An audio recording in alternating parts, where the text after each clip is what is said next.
Several times we've already met. My daughter has met their child, and there's some, really neat interactions that have started happening there. Our kids are going to be like cousins. They're going to know their story. We've had 1 or 2 calls since then separately. And we've emailed with them and shared photos and kind of what's going on. At this point, we've only interacted a couple of times via email.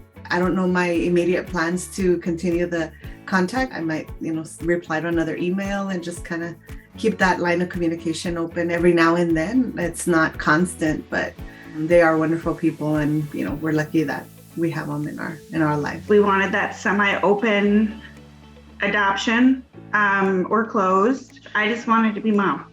I didn't want to share that. I didn't want to have to explain. In the beginning, I was just like, let's meet up, let's have barbecues. But now I'm like, you know what? I'm really happy sending you pictures every few months, and kind of going from there as she gets older and allowing her guide that relationship. It's going to be about the baby.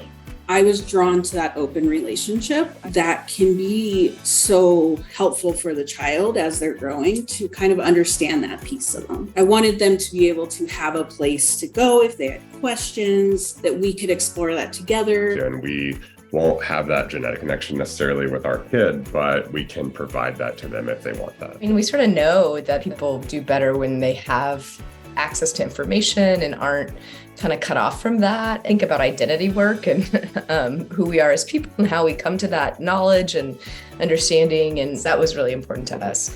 Understanding where you come from, I feel, is a core value and something you should have the right to know. What I've heard from other recipient parents, which I love, is that they have photos of the donors. And so they're showing their babies the donors. They're saying, hey, look, this is where you come from. And so at least having that physical representation of their genes, I feel like, is a really great way just to legitimize it. And so it wouldn't be confusing. It would just be normal for them. And it's a very personal thing that we want to tell our child. How involved will the donors want to be in my parenting?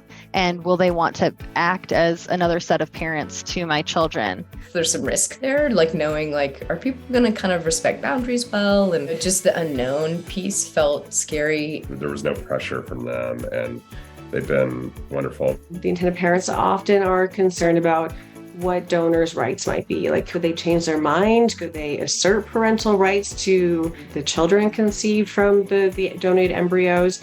And the answer again is no. We've never seen donors be able to assert parental rights or even visitation or custody once they've donated embryos to others. We were willing to be as open as they wanted. We don't feel the need to be super involved. I love seeing the pictures that the parents send, fun watching them grow up too. And I do hope one day they could all meet. I think that would be super cool. We've been toying with meeting and seeing each other, and we're not saying we want to or we're scheduling, we're just saying it's been in our mind. We're not imposing ourselves onto them, and if you want to send a holiday card, great. If you don't, that's okay too.